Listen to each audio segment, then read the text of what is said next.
Hare Krishna. Fear not the loss of sensual pleasure, fear the loss of spiritual pleasure. We living beings are naturally possessive. We don't want to lose anything. Suppose if we lose some money, even if it is a small amount, we feel bad. Why did I lose it?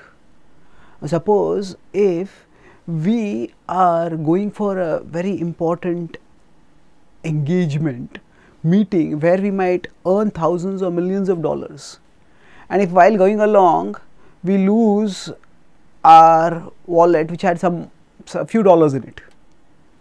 Now if we get worried about losing those few dollars and we get late or miss the meeting, then we lose much more.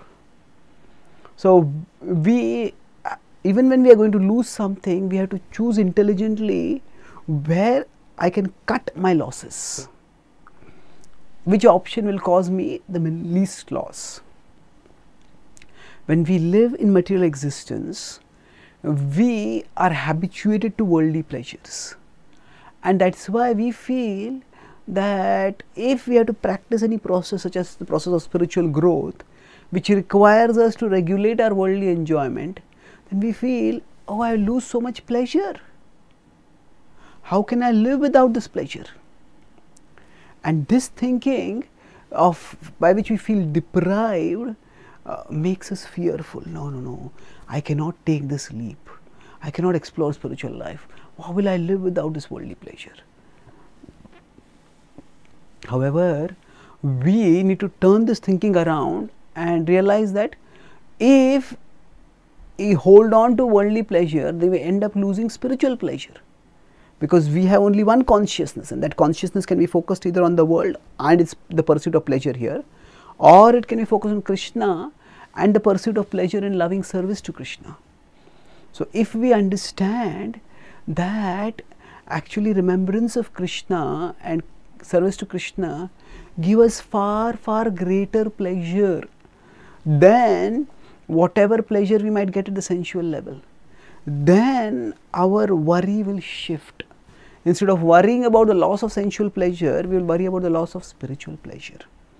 And that change dynamic will make us possessive about our devotional connection with Krishna.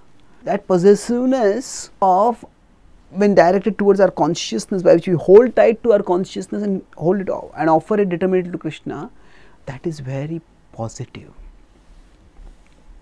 So for us, how do we change this nature of worry? By recognizing which is a small pleasure and which is a big pleasure, which is a few dollars loss and which is a few thousand or few $1,000,000 loss. So the Bhagavad Gita states that in 18.38, the sensual pleasures, they appear very attractive, but there is only an initial thin layer of nectar followed by a long tail of poison.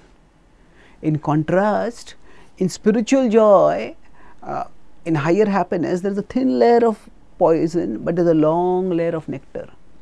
Yattadagre vishamiva pariname amritopamam tat sukham satvikam proktam atma buddhi prasadajam.